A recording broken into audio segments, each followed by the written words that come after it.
Hochma Text Project Podcast presents Season 1, Seneca's Letters from a Stoic by Lucius Annaeus Seneca.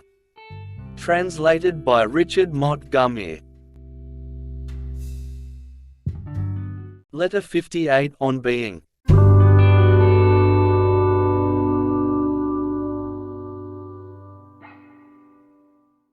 How scant of words our language is, nay, how poverty-stricken, I have not fully understood until today. We happened to be speaking of Plato, and 1,000 subjects came up for discussion, which needed names and yet possessed none, and there were certain others which once possessed, but have since lost, their words because we were too nice about their use. But who can endure to be nice in the midst of poverty? There is an insect, called by the Greeks estrus, which drives cattle wild and scatters them all over their pasturing grounds. It used to be called Accius in our language, as you may believe on the authority of Vergil, near Solaris groves, and eke Alburnus's shades of green-clad oak trees flits an insect, named Accius by the Romans. In the Greek the word is rendered estrus. With a rough and strident sound it buzzes and drives wild the terror-stricken herds throughout the woods. By which I infer that the word has gone out of use. And, not to keep you waiting too long, there were certain uncompounded words current, like serne ferro inter se, as will be proved again by Vergil. Great heroes, born in various lands, had come to settle matters mutually with the sword. This, settling matters, we now express by discernere. The plain word has become obsolete. The ancients used to say uso, instead of usero, in conditional clauses. You need not take my word, but you may turn again to Vergil. The other soldiers shall conduct the fight with me, where I shall bid. It is not in my purpose to show, by this array of examples, how much time I have wasted on the study of language. I merely wish you to understand how many words, that were current in the works of Ennius and Accius, have become mouldy with age, while even in the case of Vergil, whose works are explored daily, some of his words have been filched away from us. You will say, I suppose, what is the purpose and meaning of this preamble?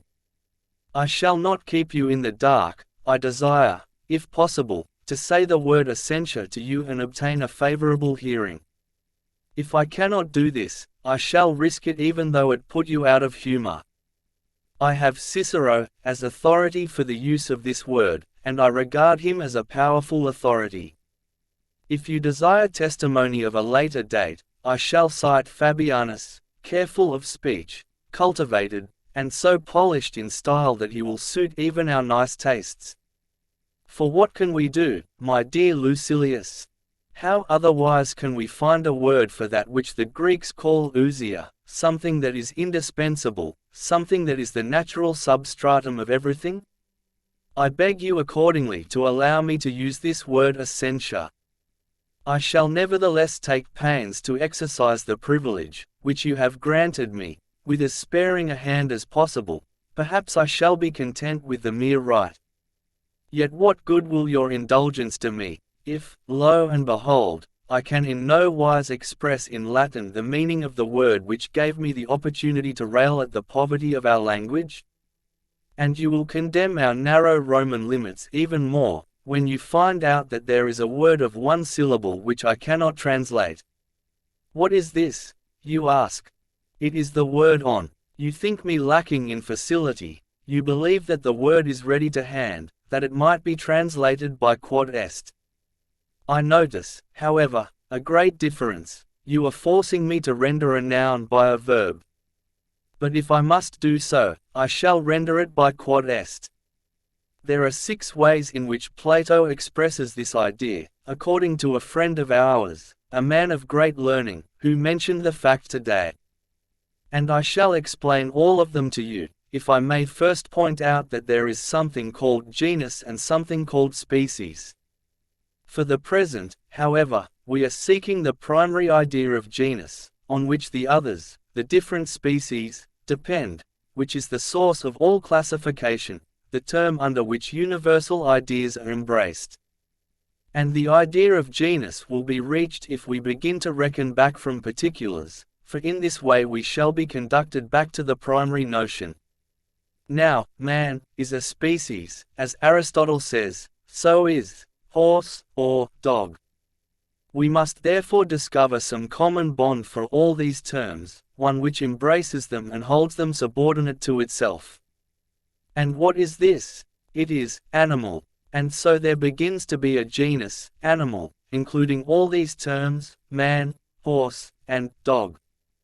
But there are certain things which have life, anima, and yet are not animals. For it is agreed that plants and trees possess life, and that is why we speak of them as living and dying. Therefore the term, living things, will occupy a still higher place, because both animals and plants are included in this category. Certain objects, however, lack life, such as rocks. There will therefore be another term to take precedence over living things, and that is substance. I shall classify substance by saying that all substances are either animate or inanimate. But there is still something superior to substance, for we speak of certain things as possessing substance, and certain things as lacking substance. What, then, will be the term from which these things are derived? It is that to which we lately gave an inappropriate name, that which exists. For by using this term they will be divided into species, so that we can say, that which exists either possesses, or lacks, substance. This, therefore, is what genus is, the primary, original, and, to play upon the word, general. Of course there are the other genera, but they are special genera, man being, for example, a genus. For man comprises species, by nations, Greek, Roman, Parthian, by colors, white, black, yellow. The term comprises individuals also, Cato, Cicero, Lucretius. So, man falls into the category genus, in so far as it includes many kinds, but in so far as it is subordinate to another term, it falls into the category species. But the genus, that which exists, is general, and has no term superior to it. It is the first term in the classification of things, and all things are included under it. The Stoics would set ahead of this still another genus, even more primary, concerning which I shall immediately speak, after proving that the genus which has been discussed above, has rightly been placed first, being, as it is, capable of including everything. I therefore distribute that which exists into these two species, things with, and things without, substance. There is no third class. And how do I distribute substance? By saying that it is either animate or inanimate. And how do I distribute the animate? By saying, certain things have mind, while others have only life. Or the idea may be expressed as follows: certain things have the power of movement, of progress, of change of position, while others are rooted in the ground. They are fed and they grow only through their roots. Again, into what species do I divide animals? They are either perishable or imperishable. Certain of the Stoics regard the primary genus as the something. I shall add the reasons they give for their belief. They say, in the order of nature some things exist, and other things do not exist. And even the things that do not exist are really part of the order of nature. What these are will readily occur to the mind, for example centaurs, giants, and all other figments of unsound reasoning, which have begun to have a definite shape, although they have no bodily consistency. But I now return to the subject which I promised to discuss for you, namely, how it is that Plato divides all existing things in 6 different ways. The first class of that which exists cannot be grasped by the sight or by the touch, or by any of the senses, but it can be grasped by the thought. Any generic conception, such as the generic idea, man, does not come within the range of the eyes, but man, in particular does, as, for example, Cicero, Cato. The term animal is not seen, it is grasped by thought alone. A particular animal, however, is seen, for example, a horse, a dog. The second class of things which exist, according to Plato, is that which is prominent and stands out above everything else. This, he says, exists in a preeminent degree. The word poet is used indiscriminately, for this term is applied to all writers of verse, but among the Greeks it has come to be the distinguishing mark of a single individual. You know that Homer is meant when you hear men say, the poet. What, then, is this preeminent being? God, surely, one who is greater and more powerful than anyone else. The third class is made up of those things which exist in the proper sense of the term. They are countless in number, but are situated beyond our sight. What are these, you ask? They are Plato's own furniture, so to speak. He calls them ideas, and from them all visible things are created, and according to their pattern all things are fashioned. They are immortal, unchangeable, inviolable. And this idea, or rather, Plato's conception of it, is as follows: the idea is the everlasting pattern of those things which are created by nature. I shall explain this definition, in order to set the subject before you in a clearer light. Suppose that I wish to make a likeness of you. I possess in your own person the pattern of this picture, wherefrom my mind receives a certain outline, which it is to embody in its own handiwork.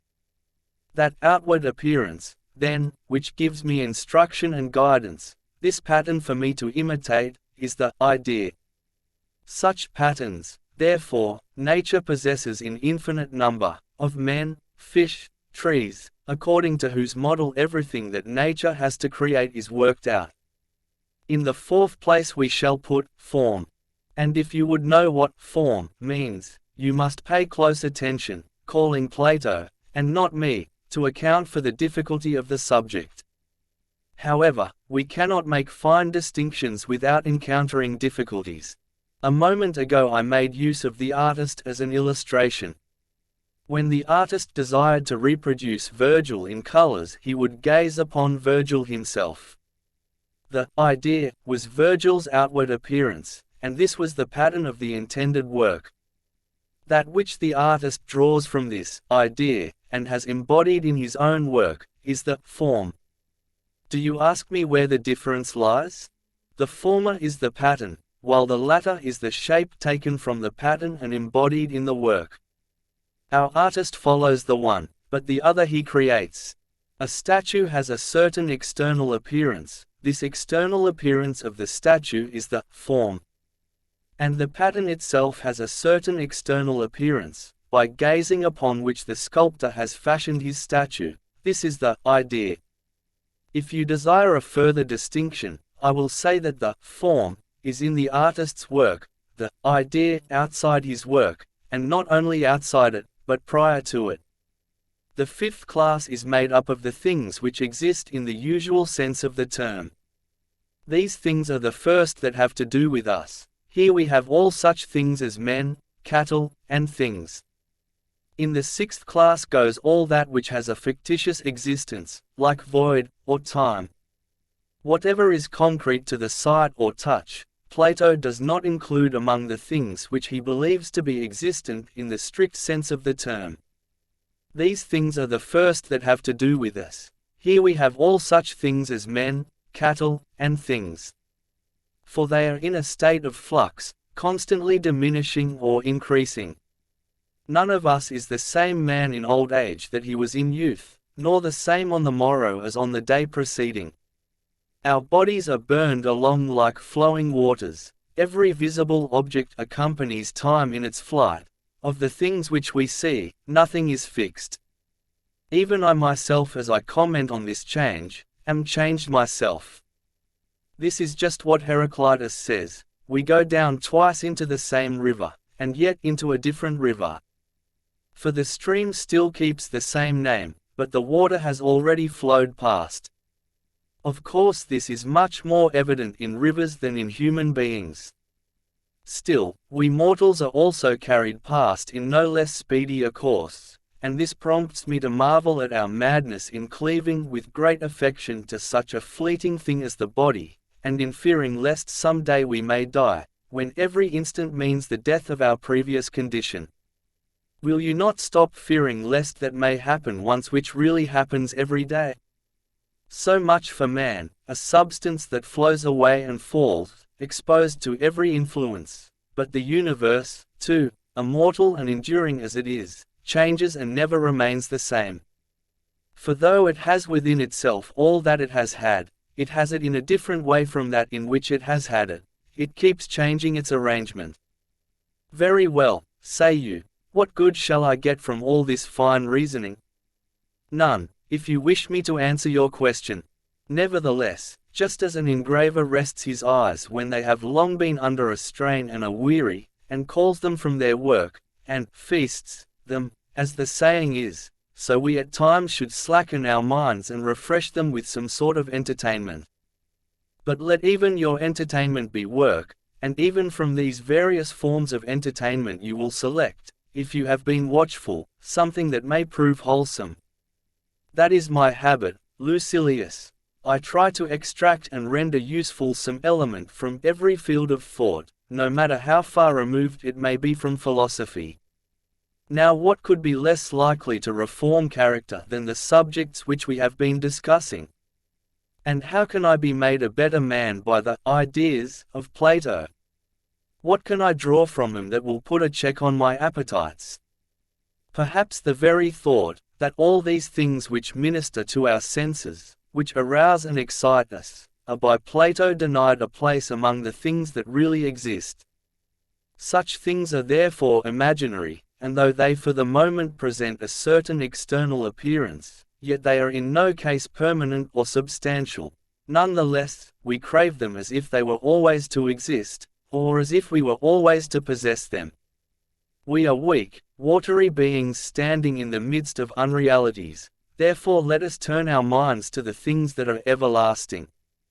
Let us look up to the ideal outlines of all things, that flit about on high, and to the God who moves among them and plans how he may defend from death that which he could not make imperishable because its substance forbade, and so by reason may overcome the defects of the body. For all things abide, not because they are everlasting, but because they are protected by the care of him who governs all things, but that which was imperishable would need no guardian. The master builder keeps them safe, overcoming the weakness of their fabric by his own power.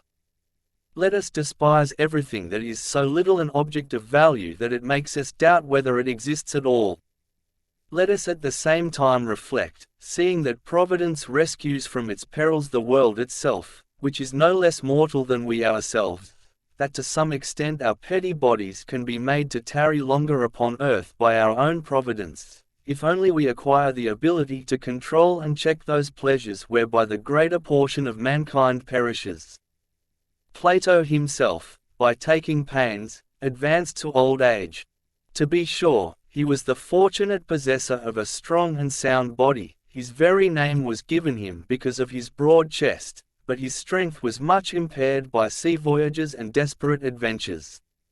Nevertheless, by frugal living, by setting a limit upon all that rouses the appetites, and by painstaking attention to himself, he reached that advanced age in spite of many hindrances. You know, I am sure, that Plato had the good fortune, thanks to his careful living, to die on his birthday, after exactly completing his 81st year.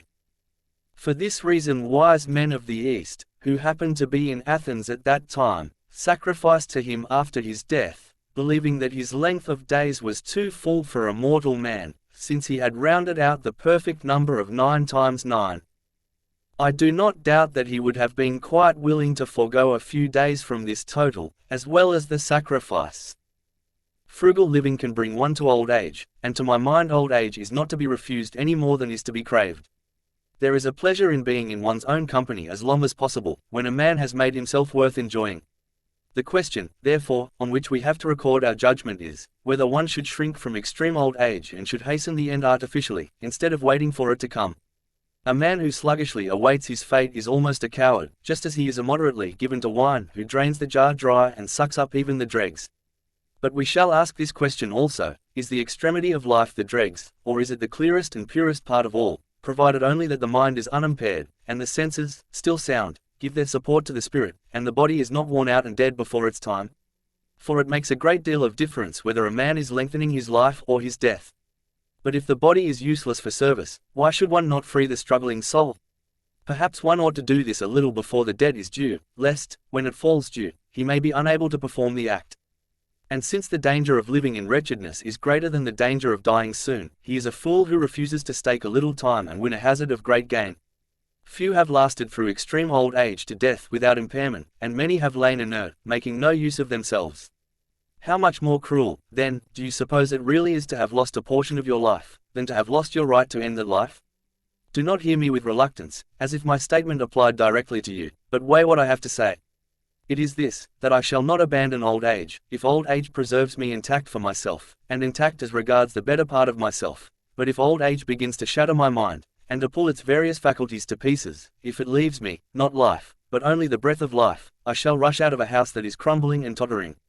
I shall not avoid illness by seeking death, as long as the illness is curable and does not impede my soul.